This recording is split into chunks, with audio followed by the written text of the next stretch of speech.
ઉતાનપાદ નામના રાજા, જેના વિવાહ થયા સુનીતિ નામની કન્યા સાથે. સમય વ્યતીત થયો, કોઈ પુત્ર પ્રાપ્ત ન થયો, અને એટલા માટે સુનીતિએ રાજાને બીજા વિવાહ કરવાની પ્રેરણા આપી. આ ઉતાનપાદ નામના જે રાજા છે એના દ્વિતીય વિવાહ થયા સુરુચિ નામની કન્યા સાથે.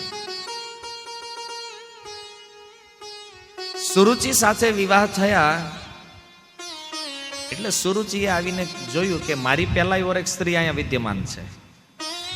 એણે રાજાને કીધું કે બે માંથી એક રહેશે, કાં એને રાખો ને કાં મને રાખો. આજના સમયની જે હશે ને એવી હશે કોક, નગર ઈ સમય અને મનુ મહારાજ એના પુત્ર ઉતાનપાદ, સામાન્ય વંશની વાત નથી.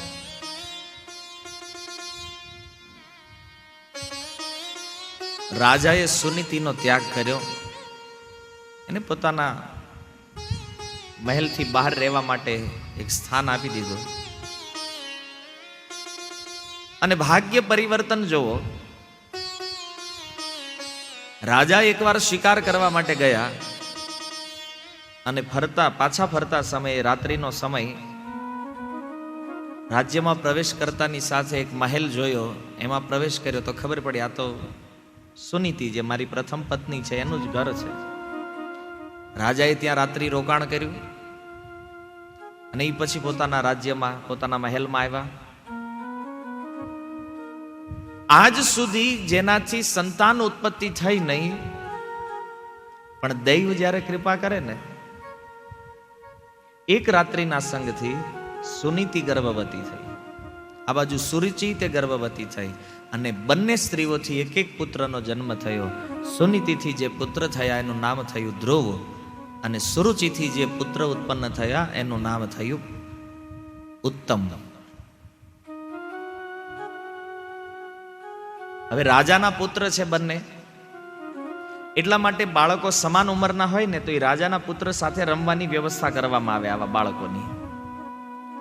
તો ધ્રુવ મહારાજ માટે વ્યવસ્થા થઈ કે ધ્રુવને રમવાનું ત્યાં મહેલમાં, પણ બીજી કોઈ ફેસિલિટી નહીં, બસ ઉત્તમ સાથે રમવાનું, રમતનો ટાઈમ પૂરો થાય એટલે પાછું હોય આવવાનું.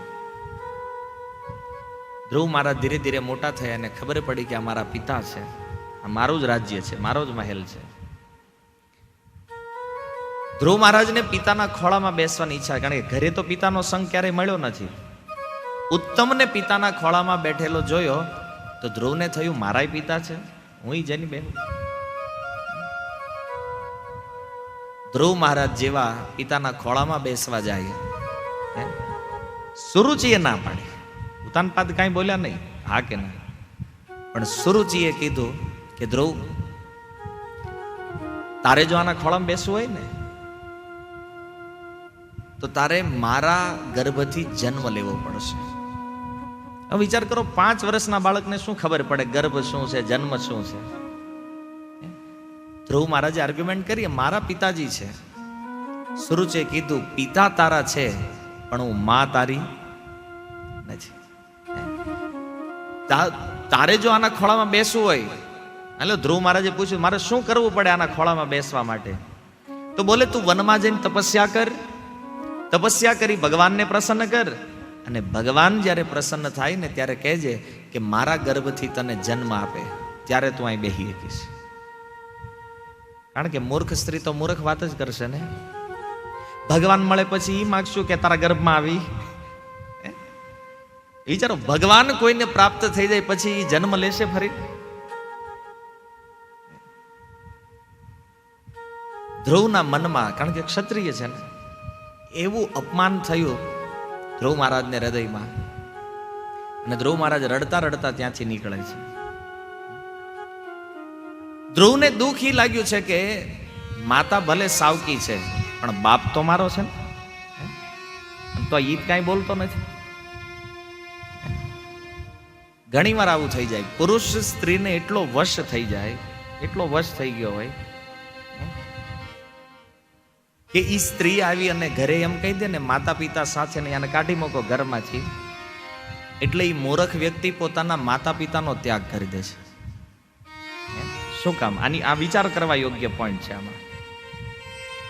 કે 20 વર્ષ સુધી કે 25 વર્ષ સુધી જે માતા પિતાએ આપણી બધી ડિમાન્ડ પૂરી કરી, આપણને રાખ્યા, સાચવ્યા, મોટા કર્યા, બધું કર્યું, અને 2 કે 5 વર્ષ થયા હોય કોઈ નવી સ્ત્રી જેને આપણે ઓળખતા નહોતા, પહેલા આ પૃથ્વી ઉપર તો એ હતી, પણ જેની હારે આપણી કોઈ ઓળખ નહોતી, કોઈ સંબંધ નહોતો, વિવાહ થયા ત્યારે એ સ્ત્રી એટલી મહત્વપૂર્ણ થઈ ગઈ કે એના માટે થઈને 20-25 વર્ષના માતા પિતાના સંબંધને આપણે તોડતા અચકાતા નથી. આ સમાજમાં એવાય તે નપુંસકો બેઠા છે કે જે એક સ્ત્રી માટે થઈને પોતાના મા બાપનો ત્યાગ કરી દે છે. શું ચાહો છો એ સ્ત્રીથી? તમે કઈ એવી જરૂરિયાત તમારી પૂરી કરે છે કે જેના કારણે તમે તમારા મા બાપનો ત્યાગ કરવા ઊભા થઈ ગયા? કેવલ શરીરનું સુખ આપે છે ને, પાસે સુવા દે છે, આટલા માટે થઈને માતા પિતાને છોડી દો છે. અરે આજીવન એમ નામ રહેવું પડે ને તો રહી જવું જોઈએ, પણ એક સ્ત્રીના કહેવાથી કોઈ દી માતા પિતાનો ત્યાગ ન કરવો. ખરેખર જો પુરુષો એમ માનતા હોય કે આપણે પુરુષ છીએ તો આ કરવાની જરૂર છે. અને ભારત વર્ષને પાછું એવું બનાવી દો કે અહીંયા એકય વૃદ્ધાશ્રમ ન હોવો જોઈએ. શું કામ? આજે ઘણા લોકો કહે છે બેટી બચાવો, બેટી પઢાવો. બેટીઓને બચાવો તે, બેટીઓને ભણાવો તે, અને બેટીઓને સંસ્કાર આપો. જે સ્ત્રી પોતાના સાસુ સસરાને ઘરે જ કાઢી મૂકે ને એને પૂછો તારા માતા પિતાને તારી ભાભી ઘરે જ કાઢી મૂકે તને ગમશે? ન્યા આંસુઓ પડે જ તરત. પણ અહીંયા ફાવતું નથી. આપણા સમાજમાં બહુ ઓછું છે, પણ હવે ધીરે ધીરે પ્રવેશી રહ્યું છે. અત્યારે ગુજરાતમાં સાવધાન રહેવું જરૂરી છે. વિવાહ કરો, સ્ત્રીઓ સાથે રહ્યો, કોઈ સમસ્યા નથી, પણ પરિવારને ચલાવવાની તે આપણામાં આવડત હોવી જોઈએ. ઘણા લોકોને એવું લાગતું છે કે નહીં સ્ત્રીઓની નિંદાઓ થઈ રહી, સ્ત્રીઓને સમાન અધિકાર. હા, અધિકાર જરૂરી છે. અધિકાર બધાના હોય, પતિના હોય, પત્નીના હોય, સાસુ સસરાના હોય, ઘરમાં જેટલા લોકો હોય ને એમાં બધાના પોતપોતાના કંઈક અધિકારો હોય. પણ ઘરના વડીલ તરીકે એક વ્યક્તિનું કર્તવ્ય છે કે બધાને પોતપોતાના અધિકારોની રક્ષા કરવા દેવી જોઈએ. પતિએ પતિના કર્તવ્યોનું પાલન કરવું જોઈએ, પત્નીએ પત્નીના કર્તવ્યોનું પાલન કરવું જોઈએ, સસરાએ એના કર્તવ્યોનું પાલન કરવું જોઈએ, સાસુએ એના કર્તવ્યોનું પાલન કરવું જોઈએ. માની લો કોઈ સાસુ માથા ભારે હોય, પછી હરેક જગ્યાએ એવું ન હોય કે વહુનો જ દોષ હોય. ક્યાંક સાસુ એવી માથાની ભટકાણી હોય. હવે એ ઘરમાં સાસુ હોય ને એ ઘરની તો દશા તમે જુઓ ને, સસરાનું કાંઈ ન હાલે, પતિનું કાંઈ ન હાલે, એ ડોશી જેમ કે એમ જ બધું કરવાનું.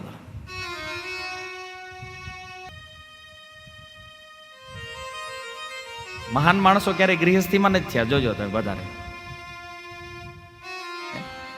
એકલો હોય ને એને જ ખબર હોય ક્યાં પગવું, શું કરવું, કારણ કે વાહે ખેંચવા વાળું કોઈ ન હોય.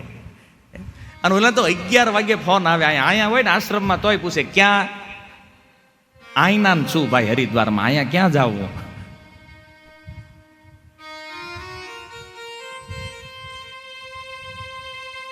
સામાન્ય માણસ સ્ત્રીઓના વશમાં હોય એ તો સમજીએ કંઈક માયાથી બદ્ધ છે, પણ ઉતાનપાદ જેવું વ્યક્તિત્વ, બ્રહ્માના પુત્ર મનુ, મનુના પુત્ર ઉતાનપાદ છે. વિચાર કરો, આવા ઉચ્ચ કુળનો વ્યક્તિ અને એ તે સ્ત્રીઓને વશ થઈ કાંઈ બોલતા નથી. ઉતાનપાદ ચૂપ.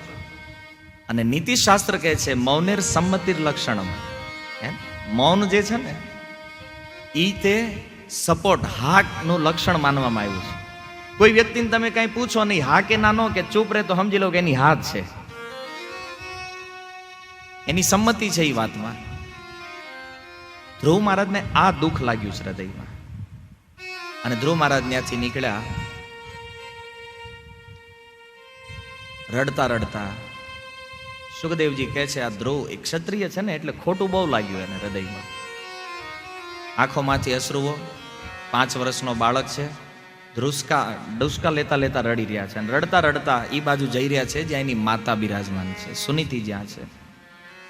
પણ ધ્રુવ મહારાજ એની પાસે પહોંચે એ પહેલા સુનીતિને ખબર પડી ગઈ કે મહેલમાં જે ઘટના શું બની છે ત્યાં. કારણ કે ત્યાંના જે નોકરો હતા, દાસીઓ, એણે સૂચના આપી સુનીતિને કે આ રીતે ધ્રુવનું અપમાન થયું છે. અને ધ્રુવ રડતા રડતા પોતાની માતા પાસે આવે છે. અને મૈત્રેય ઋષિ કહે છે કે હે વિદુરજી, માતુ સપત્ન્યા સદોરો દિવિદ્વ શ્વસનૃષાદણ હતો યથાહિ મિશંતમ પિતરમ સન્નવાચમ જગામાતો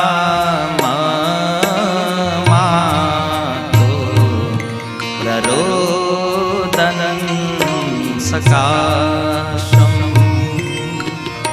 હે વિદુરજી, જેમ કોઈ લાકડીનો પ્રહાર કરે ને સાપ જેમ ફૂફાડો મારે, એમ ધ્રુવ સાવકી માતાના વચનો સાંભળી લાંબા લાંબા શ્વાસ લેવા લાગ્યા.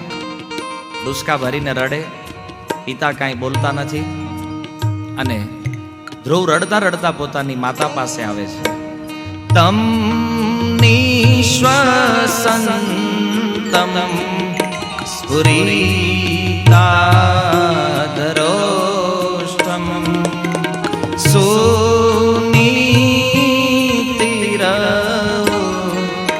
સંગતો હ્યબાલમ નિશમ યતપૌર મુખાન નિતાંતમ સાવીર્યથેય ગદિતમ સપત્ન્યા. ધ્રુવ મહારાજના રડવાનું વર્ણન કહે છે.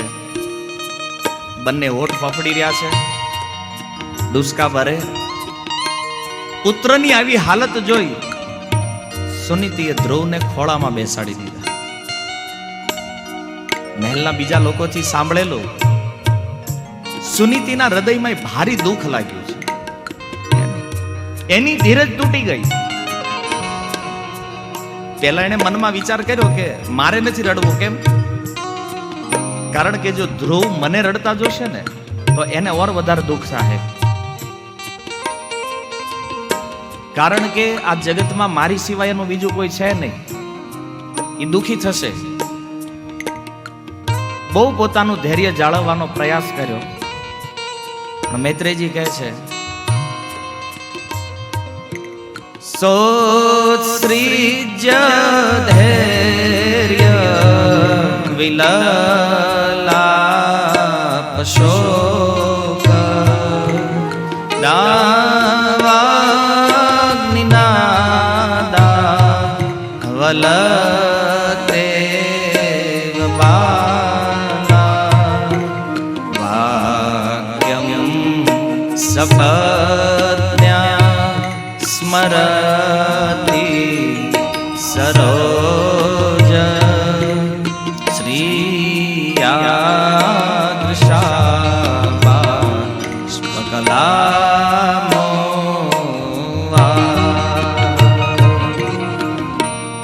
સુનીતિની ધીરજ તૂટી. જેમ જંગલમાં દાવાનળ લાગે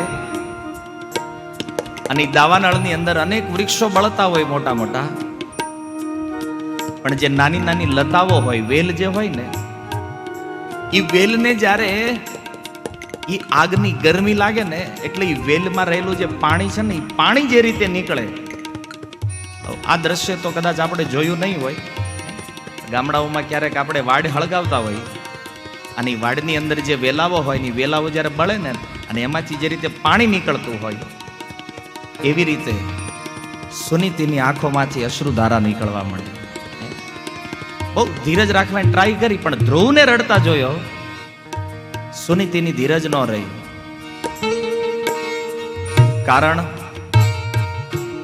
દીર્ઘમ શ્વસંતી વૃજનસ્ય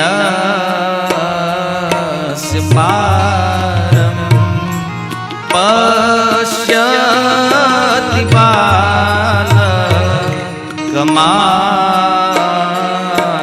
બાલા મંગલમ તા પરેશો મંસ્થા ભુંક્તે જનો યરતો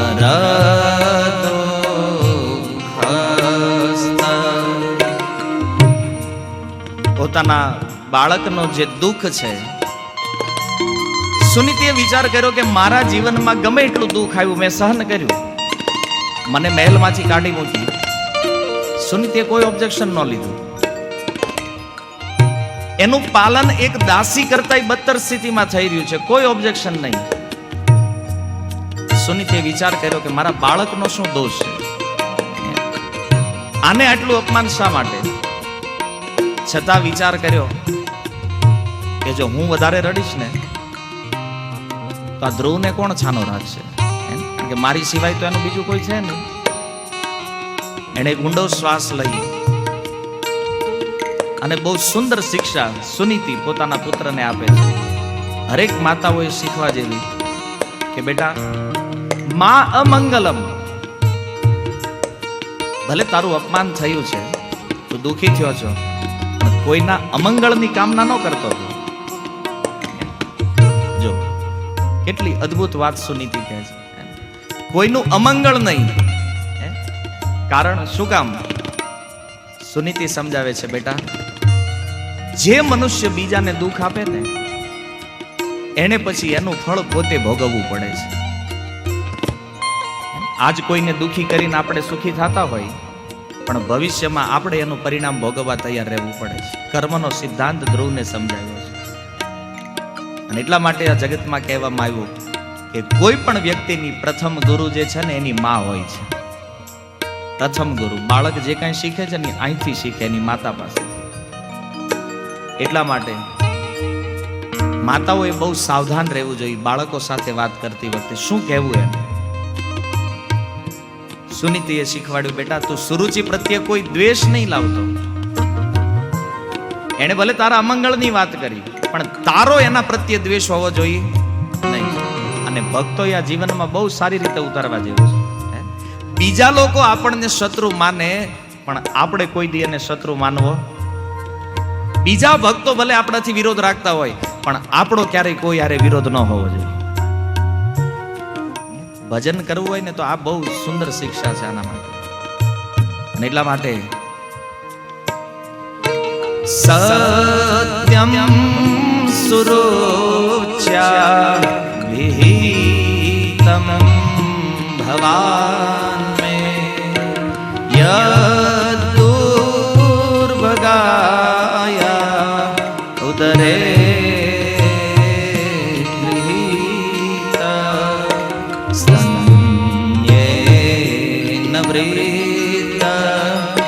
વિલજ્જતે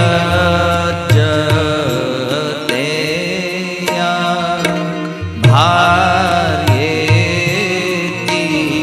વા ઓઢો મે દસ્પતિર્મા.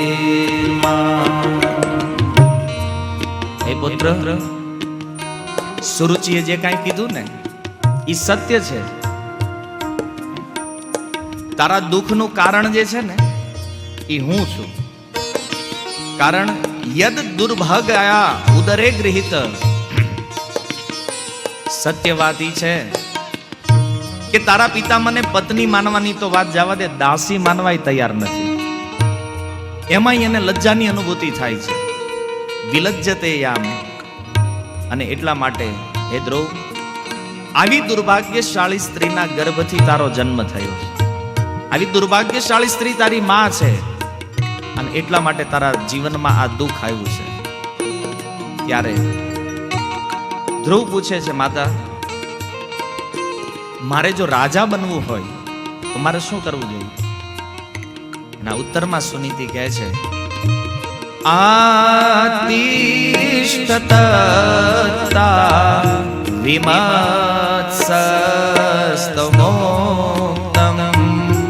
સમાત્રાપી યદવ્યલીકમ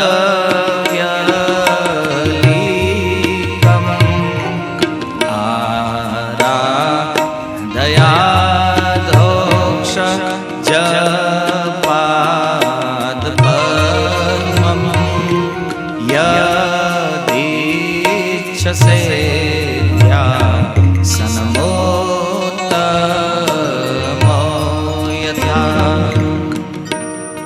જો રાજકુમારની જેમ સિંહાસને બેસવું હોય ને તો જે સુરુચિએ કીધું છે એનું પાલન કરે. સુરુચિએ શું કીધું છે કે વનમાં જઈ અને ભગવાનની તપસ્યા, ભગવાનની આરાધનામાં લાગી જા, ભગવાનની ભક્તિમાં લાગી જા, કારણ કે આ ભગવાન જ તને રાજા બનાવી શકે એમ છે. એક સારસ્વત અર્થમાં જો આ શ્લોકનો વિચાર કરવામાં આવે ને તો સુનીતિ કહી રહી છે કે આ જગતમાં કોઈ પણ વ્યક્તિને કાંઈ પણ જોતું હોય ને તો એ ભગવાન સિવાય આ જગતમાં કોઈને કોઈ બીજું કાંઈ આપી શકે એમ નથી. શું કામ?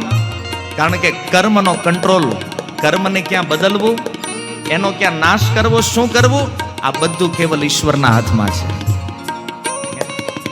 કોઈ વ્યક્તિ એમ માનતો હોય કે મારા જીવનમાં બહુ દુઃખ છે, આ જગતમાં મારી હામું જોવા વાળું કોઈ નથી, ન મારું કુટુંબ, ન સમાજ, ન મિત્ર, જેનું કોઈ નથી ને એનો આ જગતમાં ભગવાન છે. વિશ્વાસ હોવો જોઈએ. સુનીતિએ કીધું હું દુઃખી છું, ધ્રુવ તું દુઃખી છો, આપણા દુઃખને દૂર કરે એવું આ જગતમાં કોઈ નથી, એટલા માટે તું ઈ ભગવાનની શરણમાં વયો. સુરુચિએ જે કીધું છે એ કર.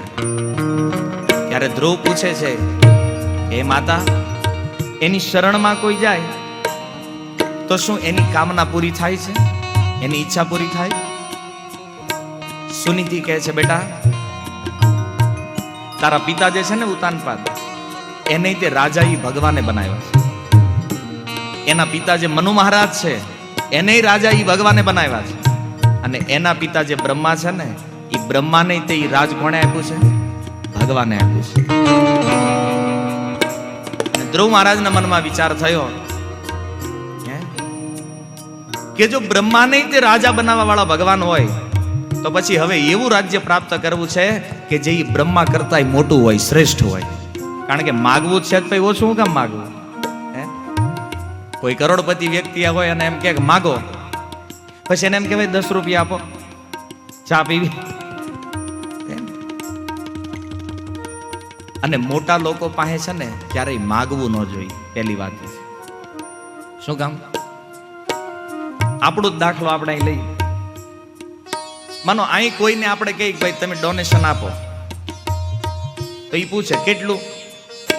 હારો માણા હોય કે ભાઈ કેટલું તમારે કયો, તમે કયો એટલું આપણે આપવાનું. એટલે આપણે કે 5100 લખાઈ દો. હવે ઓલાન મનમાં 51,000 દેવાની હોય તો એમાં જગતમાં જે લોકો ભગવાન પાસે માગે છે ને એને ખબર નથી કે આની પાસે માગવું શું જોઈએ. આપણે શું માગીએ ભગવાન પાસે? સામે ઉભા રહી જાય વિગ્રહ સામે, પ્રભુ મારા જીવનમાં આટલા આટલા દુઃખ છે, તમે દૂર કરો. અરે શું કામ દુઃખથી મુક્તિ માગો છો ભાઈ? એ ભગવાનને એકવાર કહી દો, પ્રભુ હું તમારો છું, તમારે શરણાગત છું, આ જન્મ મરણથી બહાર કાઢી લ્યો, ઉગારી લેશે એ ભગવાન.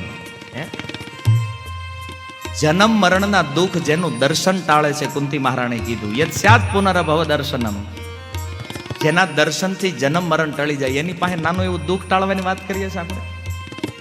એ ભગવાનને પ્રાર્થના કરો, પ્રભુ બીજો જન્મ જ અહીં ન થાય, અને જન્મ નહીં થાય તો દુઃખનો પ્રશ્ન જ નથી, દુઃખ અપને આપ મટી જાય. ભગવાન આગળ માગવું ને તો એ બહુ બુદ્ધિથી માગવાની જરૂર છે. તો આ રીતે ધ્રુવ મહારાજે વનમાં જવાનો સંકલ્પ, માતા સુનીતિને આજ્ઞા લે છે ધ્રુવ મહારાજ, હું જાઉં વનમાં. સુનીતિ માતા કહે છે, તમે શ્રય પ્રેત્યવત્સલમ મોક્ષુ ભીર્મૃગ્યપદા પદાબ્જ પદ્ધતિની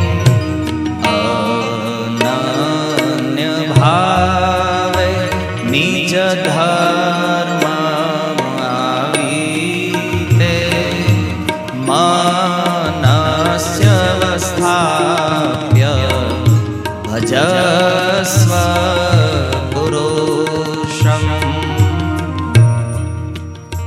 માતા સુનીતિએ કીધું, હે પુત્ર, વનમાં જાઓ, ભગવાનની આરાધના કરો અને ભગવાનને પ્રસન્ન કરો. આજની માતાઓનો આદર્શ છે સુનીતિ, કે બાળપણથી સંતાનોને ભક્તિ કરવાની પ્રેરણા આપવી જોઈએ. તો સત્સંગમાં આવ્યો હોય ને તો પૂછે, ન્યા હું જાય, તમારે ક્યાં મોકલવો છે ને? સિનેમામાં ઘણા છોકરાઓ એવા છે સત્સંગમાં આવતા હોય, એ કહેતા હોય કે પ્રભુજી પહેલા અમે છે ને થિયેટરમાં જતા, રેસ્ટોરન્ટમાં જતા, રાતે 1-2 વાગે ઘરે આવતા, કોઈ પૂછતું નહીં, પૈસા એટલા વાપરતા. હવે સત્સંગમાં આવવા માંડ્યા ને 11 વાગે ને ઘરે જ ફોન આવે, ક્યાં છો? કહેવાય નહીં સત્સંગમાં, કારણ કે હરેકને ભય છે માતા પિતાને. આપણો દીકરો ભગત થઈ જાય તો પાછો જોતો સંસ્કારી બધાને, ગર્ભમાં હોય તે ગીતા રામાયણ વાંચે અને મોટો થઈને સત્સંગમાં જાય તા કે ના ઈ નહીં. આમાં હું સમજવું, તમારે જોઈ શું? કેવું સંતાન જોઈએ છે? ગર્ભમાં હોય ત્યારે એમ કે છે કે સંસ્કારી થાય, અને બહાર આવે તો એમ વિચારે કે વેપારી થાય. અને સંસ્કારી રાખવો હોય ને તો એને સંસ્કાર આપવા પડશે. એની સંસ્કાર અત્યારે તમે જ આપી શકો એમ નથી ઘરે. એટલા માટે એને સત્સંગની જરૂર છે, એને મંદિરે જવા દે, એને ભક્તોનો આનંદ લેવા દો. ભવિષ્ય જો સુધારવું હોય તો. માતા પિતાના ત્યાગની વાત કરી ને, ઇસ્કોનની વાત તો બહુ દૂર છે. દુનિયાની કોઈ પણ સંસ્થામાં તમારા બાળકને મૂકી દો, કોઈ ધાર્મિક સંસ્થા જોડાયેલો હશે ને, ગેરંટી છે જીવનમાં ક્યારે એના મા બાપનો ત્યાગ નહીં કરે. કાંઈક તો સારું શીખશે ને, ભક્તિ શીખે કે ન શીખે, પણ સંસ્કાર તો શીખશે કમસે કમ, જીવન જીવવાની પ્રેરણા. પણ હવે આમાંય ગડબડ થઈ ગઈ. હવે બધા જેમ કથામાં કહી દઈએ તોય બીજા ટીવીમાં જોતા છે એ કહેતા હશે. કારણ કે માનો જેની આજુબાજુ ભગત, એને પાડોશીને ખબર જ હોય આ ભગત કેવો છે. માતા પિતાની સેવા ન કરતા હોય, ઘરે મંદિરે દોડ્યા જતા હોય, આ કલંક છે ભક્તિ ઉપર. પણ હવે આ સંપ્રદાયો મંદિરોમાં શું છે, જાહેર આમંત્રણ આમાં કે ઝાંખીને તો લેવાય નહીં કોઈ, કે હારો માણા હોય એને એડ કરો ને બીજાને જવા દો. આવા ઘૂસી જતા હોય ગમે ત્યારે ક્યારે, ખૂબ પાપ કર્મ કરતા હોય ને ભક્તિ કરવાનું નાટક કરતા હોય. યાર એક ભક્ત કોને કહેવાય? પ્રભુપાદના શબ્દમાં, જેનું આચરણ એવું હોય કે એના આચરણને જોઈને બીજાને એમ થાય કે મારે આવું જીવન જીવવું છે, આ ભક્ત છે. એવા ભગત ન બનવું જોઈએ કે જેને જોયા પછી એમ થાય કે હારું આમાં જવા જેવું જ નથી. તમારી જ પાડોશમાં કોઈ એવો ભગત રહેતો હોય ને એના મા બાપને હેરાન કરતો હોય, તેમ કોઈ દી સંસ્થામાં જવાનો વિચાર કરશો? પગલું મૂકશું આપણે ક્યારે? એમાં સાવધાન રહેવું જોઈએ પોતાના વ્યવહાર અને આચરણ પ્રતિ. ભક્તિ એટલે એવું નથી કે એકવાર બસ ભગત થઈ ગયા એટલે આપણને કોઈ નિયમ જ લાગુ ન પડે. ભક્તિની એટલી મહિમા ભાગવતમાં છે કે આ ભક્તિની મહિમા વાંચીને અમુક ભક્તોને એમ થઈ ગયું છે કે આપણે જે કરવી બધું હાલે, પાપ કરવાનું લાયસન્સ મળી ગયું હોય ને એવો વ્યવહાર કરે છે ભક્ત. ચૈતન્ય મહાપ્રભુ અનેક એમના પાર્ષદો થયા, પણ કોઈ એમ કહેતા ને કે મારે તમારી હારે આવવું છે, તો મહાપ્રભુ કહેતા કે તારા માતા પિતાનો એકનો એક પુત્ર છો, પેલા એની સેવા કરી લે, અને જ્યારે એ માતા પિતા દુનિયામાં ન હોય ને ત્યારે આવી જાય પાછું. ચૈતન્ય ચરિતામૃત પ્રમાણ છે. ભક્તિનો અર્થ એવો નથી કે પોતાના સમાજ વ્યવહાર પ્રત્યે ઉપેક્ષિત રહેવું. હા, એમાં આસક્ત રહેવાની વાત નથી, પણ કર્તવ્ય જે છે, ફરજો જે છે, એ તો ભક્તોએ બહુ સારી રીતે બજાવી જોઈએ. મહેતા નરસિંહનું પરિવાર હતું, આપણે તો ઈ ગામના છીએ ને. મહેતા નરસિંહનું પરિવાર છે, તો એને પત્ની, બાળકો, પુત્રો સાથે કેવો વ્યવહાર કર્યો છે. સમાજે આટલું દુઃખ આપ્યું તો સમાજને ક્યારેય એવું નથી કીધું કે શું કામ ભાઈ, મારામાં તમે શું કામ ડિસ્ટર્બન્સ કરો છો? ક્યારેય નહીં. એક સરળ અને શાંત વ્યક્તિત્વ એ છે વૈષ્ણવ, જેમાં શીલ ઇત્યાદિ ગુણ નિવાસ કરે છે, આ વૈષ્ણવ છે. જેની જીહવા ઉપર નિરંતર ભગવાનનું નામ રહે છે એ વૈષ્ણવ છે. તો આ રીતે ધ્રુવ મહારાજ પિતાના નગરમાંથી નીકળ્યા. મનમાં ભગવાનને પ્રાપ્ત કરવાની ખૂબ ઈચ્છા છે, ભગવાનને મેળવવાની ઈચ્છા, અને એના માટે કાંઈ પણ કરવા તૈયાર છે. આપણે તે જો ભગવાન જોતા હોય ને તો બહુ એશો આરામમાં ખાતા ખાતા હુતા હુતા ભગવાન નહીં મળે. ભગવાન મેળવવા માટે મહેનત કરવી પડે છે, બહુ મહેનત લાગે છે આમાં. અને એવી મહેનત છે કે જે સામાન્ય માણસ એના મનમાં કલ્પના ન કરી શકે, આવી મહેનત લાગે છે. એટલા માટે ગુજરાતી સંતો કહે છે આ ભક્તિ જે છે ને એ શું છે? શૂરવીરોનું કામ છે, કાયરોનું કામ નથી આ કરવું. બહુ દ્રઢ વ્યક્તિ હોય એ ભજન કરી શકે, કારણ કે માયા સામે લડવું પડે છે. સંસારમાં સ્ટેટસ, અહંકાર બધું છોડવું પડે છે, ત્યારે આ થાય છે. જેવી હૃદયમાં ઈચ્છા હોય ને એવા ગુરુ મળે આ જગતમાં. આપણે એમ કહીએ કે કોઈને ખોટા ગુરુ ભટકાઈ ગયા, શું કામ? કારણ કે એની ઈચ્છા એવી હતી હૃદય. કોઈને સાચી ઈચ્છા હોય તો એને શુદ્ધ ગુરુ પ્રાપ્ત થાય, અને કોઈ કામનાઓથી યદિ કોઈ ઈચ્છાઓ કરે છે, કામના ભરી ઈચ્છા જેની છે, એવા લોકોને પાખંડી ગુરુ મળે છે. ધ્રુવનો સંકલ્પ સારો છે, ભગવાન પ્રાપ્ત કરવા છે, અને એટલા માટે એને રસ્તામાં નારદજી મળી ગયા. આજે તે આ નારદજી, અંગિરા ઋષિ, આ બધા લોકો આકાશમાં ભ્રમણ કરે છે, સનકાદિકો ઇત્યાદિ. શું કામ?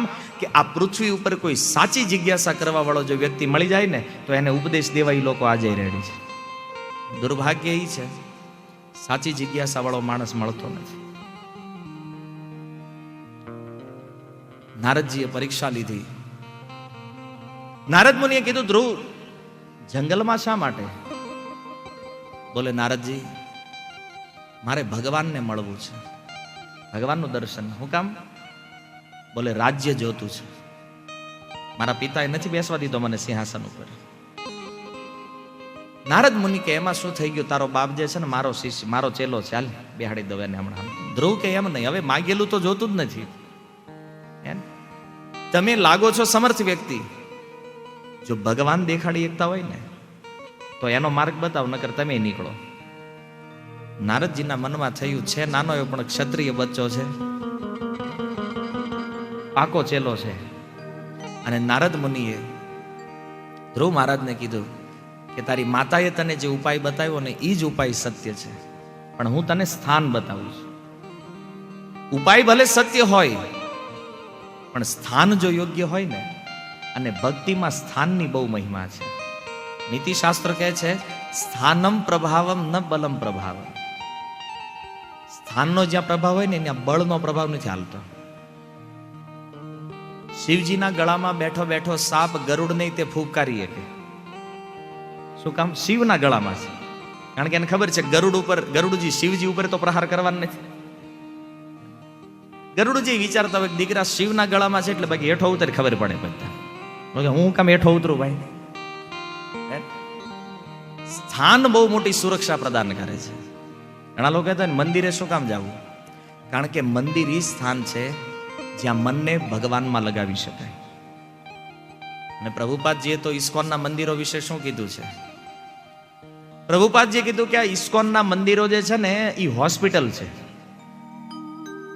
જેવી રીતે અહીંની સામાન્ય હોસ્પિટલમાં સામાન્ય રોગો ઠીક થાય, શરીરના રોગો, પ્રભુપાદજી કે મેં આત્માના ઉપચાર કરવાની હોસ્પિટલ ખોલી છે. અહીંયા આત્માનો ઉપચાર થાય છે. તો આત્માને શું રોગ લાગુ પડ્યો છે? આત્માને રોગ લાગુ પડ્યો છે ભવ રોગ, જન્મ મરણ જરા વ્યાધિનો રોગ લાગુ પડ્યો છે. અને આ રોગમાં જેને ઠીક થવું હોય ને એના માટે ઇસ્કોન સૌથી બેસ્ટ છે અત્યારે આ સમયે. બાકી ભૂત ભવિષ્યનું તો આપણે કહીએ કે એમ નથી, પણ વર્તમાન સમયે આ હોસ્પિટલો આપણા માટે બહુ કામની છે. આત્માના રોગને ઠીક કરવા માટે. નારદ મુનિએ વૃંદાવનનો નિર્દેશ કર્યો. વૃંદાવનમાં જાઓ અને ત્યાં મધુવન નામનું સ્થાન છે, જ્યાં યમુનાજી વહે છે, અને ત્યાં તું યમુનાજીમાં પ્રતિદિન સ્નાન કરજે, નિત્ય કર્મ કરજે, શરીરને પવિત્ર કરી લેજે, અને શરીરને પવિત્ર કર્યા પછી મનને પવિત્ર કરજે, અને મન પવિત્ર થાય છે મંત્ર દ્વારા. અંદરની બહારની બે પવિત્રતા જરૂરી છે. ભગવાનનું ધ્યાન કરજે. ભગવાનના રૂપનું વર્ણન કર્યું. ભગવાન કેવા હોય જો ભગવાનને જોવાની પદ્ધતિ નારદ મુનિ વર્ણિત કરી રહ્યા છે. શબ્દથી નારદ મુનિએ ભગવાનના રૂપનું વર્ણન કર્યું, અને જે રૂપનું વર્ણન નારદજીએ કર્યું એવા ભગવાનનું એક ચિત્રણ ધ્રુવ મહારાજે પોતાના મનમાં બનાવી લીધું, અને એનું ધ્યાન કરવાનો ધ્રુવ મહારાજે સંકલ્પ કર્યો. આપણે તે ભગવાનને જોયા નથી, એનું ધ્યાન કેવી રીતે કરશું? શ્રીમદ ભાગવતના એકાદશ સ્કંદમાં નવયોગેન્દ્ર સંવાદમાં કીધું 8 પ્રકારના ભગવાનના શ્રી વિગ્રહ છે. એમાંથી એક છે મનોમયી. તમે મનમાં ભગવાનના જેવા રૂપનું ચિંતન કરો ને એવા રૂપમાં ભગવાન તમારી સામે પ્રગટ થઈ જાય. કેટલું ઈઝી છે. પણ એ રૂપનું વર્ણન કોઈ સદગુરુ દ્વારા થયેલું હોવું જોઈએ. અને આપણે ધારશું તો કેવા ધારશું? લગભગ ઈ ભંગાર જ હશે. કારણ કે આપણે રૂપ જોયું છે ક્યાં? ટીવી સિવાય આપણે રૂપ ક્યાં જોયું છે? બતાવો. અને આ ભગવાન કેવા છે? કંદર્પ કોટી કમનીય વિશેષ શોભમ. કરોડો કરોડો કામદેવ જેની સુંદરતા જોઈને મોહિત થઈ જાય ને, ઈ સુંદરતા છે ભગવાનની. બ્રહ્માજી કહે છે, નારદજીએ જે સ્વરૂપ બતાવ્યું ધ્રુવ મહારાજને, અને એક મંત્ર આપ્યો, ઓમ નમો ભગવતે વાસુદેવાય, ધ્રુવ મહારાજને, અને કીધું કે તપસ્યા આરંભ કરજે, તને ભગવાનનું દર્શન થઈ જાય. નારદ મુનિએ ઉતાનપાદ પાસે જઈને કીધું, કેમ મહારાજ મોઢું સુકાઈ ગયેલું છે? લાંબા સમયથી બહુ વિચાર કરતા હોય એવું લાગે છે. ધર્મ અર્થ કામ કઈ ઉણપ નથી ને? ત્યારે ઉતાનપાદ કહે છે, નિર્દયી માણસ છું, સ્ત્રીને વશ છું. મારા પુત્રએ મારા ખોળામાં બેસવાની જીદ કરી, હું એને ખોળામાં ન બેસાડી દીધું. હવે એ વનમાં વયો ગયો છે. શું થયું છે વનમાં? એનો નાનો એવો બાળક છે. નારદ મુનિ કહે છે, તમે એની ચિંતા ન કરો, એની રક્ષા સ્વયં ભગવાન કરે છે. એનો યશ સમસ્ત જગતમાં ફેલાઈ રહ્યો છે, અને જે કામ મોટા મોટા લોકપાલો નથી કરી શક્યા એ કામ કરીને તમારો પુત્ર અહીંયા પાછો આવશે, તમારો યશ વધારશે. તમે ટેન્શન છોડી દો. મધુવનની અંદર તપસ્યાનો આરંભ. પ્રથમ માસની અંદર તપસ્યા. 3 દિવસે એકવાર બોર ખાઈને ધ્રુવ મહારાજ જીવિત રહ્યા. 3 દિવસે એકવાર ખાલી બોર ખાય. બીજા મહિને દિવસ ડબલ. 6 દિવસમાં એકવાર ઝાડ ઉપરથી પડેલા સૂકા પાંદડા ખાઈને સમય પસાર કર્યો, તપસ્યા કરી. 2 મહિના પૂરા થયા, 3જો માસ શરૂ થયો. 3 દિવસ ઓર પ્લસ થયા. 9 દિવસે એકવાર ખાલી પાણી પીવાનું. 9 દિવસે એકવાર પાણી. આ રીતે 3જો મહિનો પૂરો થયો. 4થા મહિને પાણી બંધ. 12 દિવસે કેવલ એકવાર વાયુ હવા લેતા, ખાલી 12 દિવસે એકવાર. અને 5મા મહિને એક પગ ઉપર ઉભા રહી ગયા સ્તંભની જેમ. અને 6ઠા મહિને હવા લેવાનું બંધ, શ્વાસ બંધ કરી દીધો ધ્રુવ મહારાજે. જેવો ધ્રુવ મહારાજે શ્વાસ બંધ કર્યો, કારણ કે ભગવાન સાથે એવી એકતા સિદ્ધ થઈ ગઈ કે ધ્રુવ મહારાજનો શ્વાસ બંધ થતાની હારે આખા બ્રહ્માંડનો શ્વાસ બંધ થઈ ગયો. બધા જીવાત્માઓ મંડ્યા ગોગળાવા. લોકપાલોએ ભગવાનને જઈને પ્રાર્થના કરી કે પ્રભુ હવા બંધ થઈ ગઈ છે. અહીંયા આપણે એસી કુલર પંખા બંધ હોય તો કોકને કમ્પ્લેન કરીએ કે, પણ વિચારો કે આખા બ્રહ્માંડમાં હવા બંધ થઈ જાય તો કોને કમ્પ્લેન કરી? ભગવાનને કમ્પ્લેન કરી, ભગવાને દેવતાઓને આશ્વાસન આપ્યું કે તમે ચિંતા નહીં કરો, મારો એક નાનો એવો ભગત છે, તપ કરી રહ્યો છે, એણે શ્વાસ બંધ કર્યો છે, એટલે આ બ્રહ્માંડનો શ્વાસ અટકી ગયો છે. ભગવાન આવ્યા છે ધ્રુવને જોવા માટે મધુવનમાં, ગરુડ ઉપર સવાર થઈ. ભગવાન શ્રી હરિ ધ્રુવ પાસે આવે, ભગવાન આવીને સામે ઉભા રહી ગયા, છતાં ધ્રુવ આંખ ખોલતા નથી. આંખ નહીં ખોલવાનું કારણ શું છે? કારણ કે હૃદયમાં સ્થિત જે ભગવાન હતા ને એમાં એવું મન લાગ્યું છે એનું, હવે આંખ ખોલવાની ઈચ્છા જ નથી. ભગવાનને થયું કે હું અહીં આવ્યો છું છતાં મને જોતો નથી. હૃદયની અંદર જે ભગવાનનું દર્શન હતું ને ભગવાને બંધ કરી દીધું એને. જેવું અંદર બંધ થયું દર્શન, ધ્યાન તૂટ્યું અને આંખ ખોલીને જોયું તો ધ્રુવ મહારાજે અનુભૂતિ કરી કે જે સ્વરૂપ હૃદયમાં હતું એ જ સ્વરૂપ સામે આવીને ઊભું છે, ભગવાન સામે છે. ધ્રુવ મહારાજના મનમાં થઈ સ્તુતિ કરવી છે, પણ હજી સ્કૂલે તો ગયા નહોતા, 5 વર્ષની ઉંમર થઈ, ત્યાં તપ કરવા આવી ગયા, શાસ્ત્ર ભણ્યા નથી, શું સ્તુતિ કરે? ભગવાન સમજી ગયા અને મારી સ્તુતિ કરવી છે, પણ બોલી કે એમ નથી. ભગવાને પોતાનો 5 જન્ય શંખ અડાડ્યો, ગાલ ઉપર સ્પર્શ કરાવ્યો અને 4 વેદ ધ્રુવના હૃદયમાં પ્રગટ થઈ ગયા. અને 12 શ્લોકોમાં ભગવાનની સ્તુતિ કરી છે, જે ભાગવતમાં 12 આદિત્યોની સમાન પ્રકાશિત છે. ધ્રુવ મહારાજની સ્તુતિ ભાગવતના 12 સૂર્ય છે, ધ્રુવ મહારાજના 12 શ્લોકો. સ્તુતિ થઈ, ભગવાને વરદાન માંગવા કીધું. ધ્રુવ મહારાજ કહે છે, પ્રભુ કાચને શોધવા નીકળ્યો તો અને મણી મળી ગયો છે. કાચ શોધવા નીકળ્યો હોય ને મણી મળે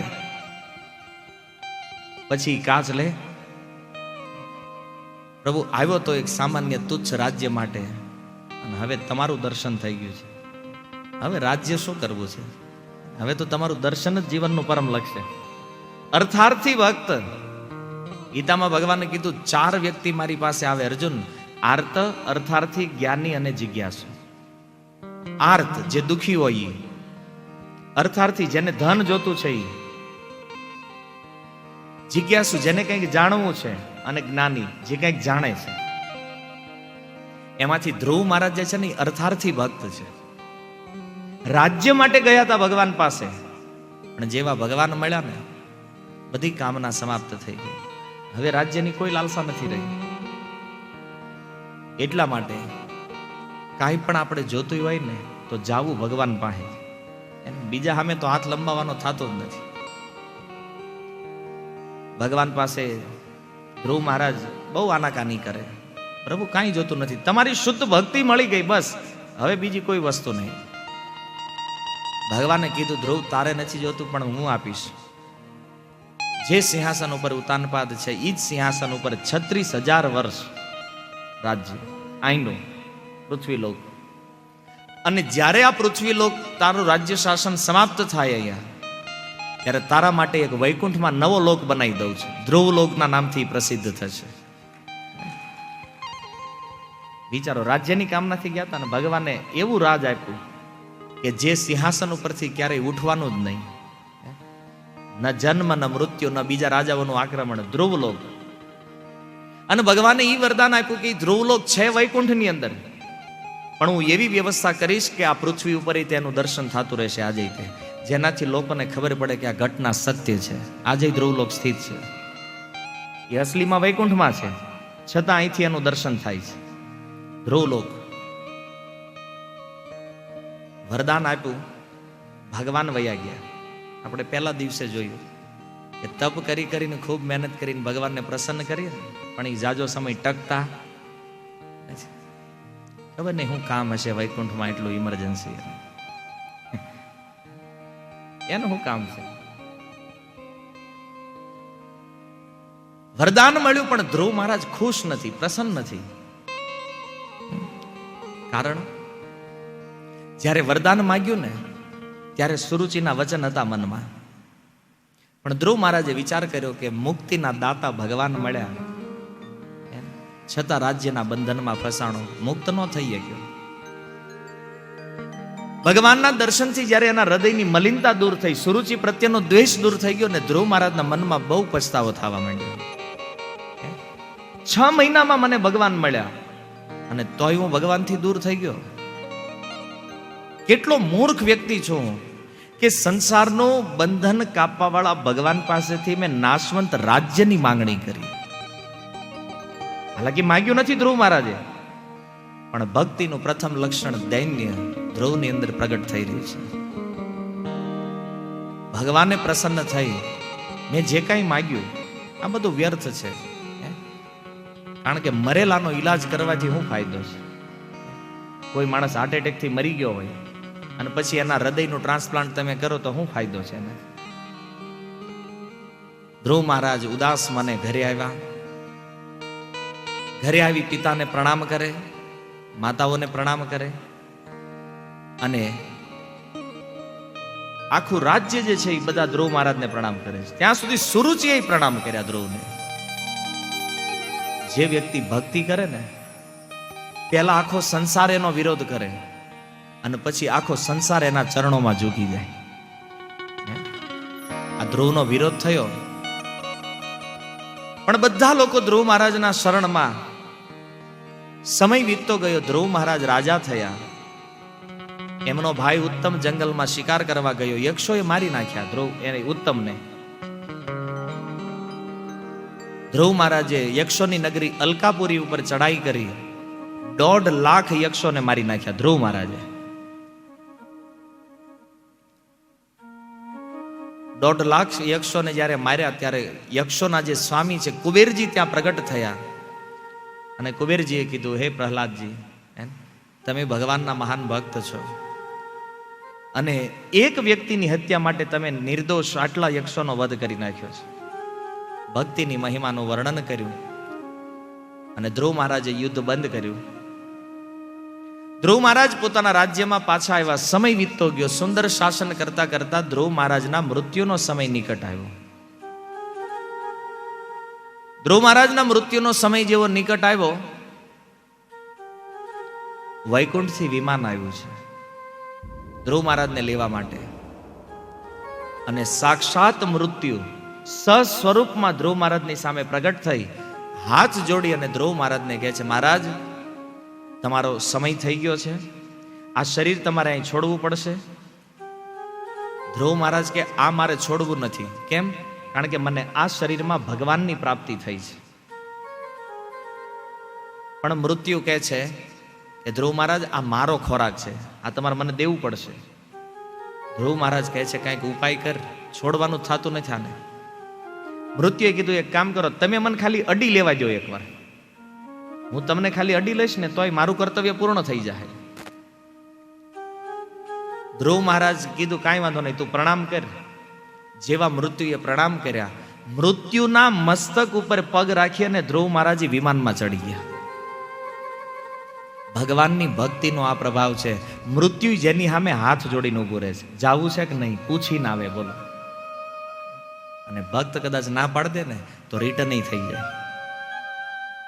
આ ભક્તિનો પ્રભાવ છે. આવી ભક્તિને જે લોકો સમજતા નથી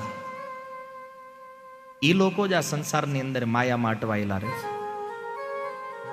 કેટલો મોટો લાભ છે આ ભક્તિનો. જો મૃત્યુ તે જેનું કાંઈ બગાડી ન શકે, આ ભક્તિ છે. ધ્રુવ મહારાજ ભગવાનના લોકમાં ગયા, એમની માતા સુનીતિ એ ભગવાનના ધામમાં ગયા અને આ રીતે આગળ ઉપર ધ્રુવ મહારાજના વંશજોનું વર્ણન થયું.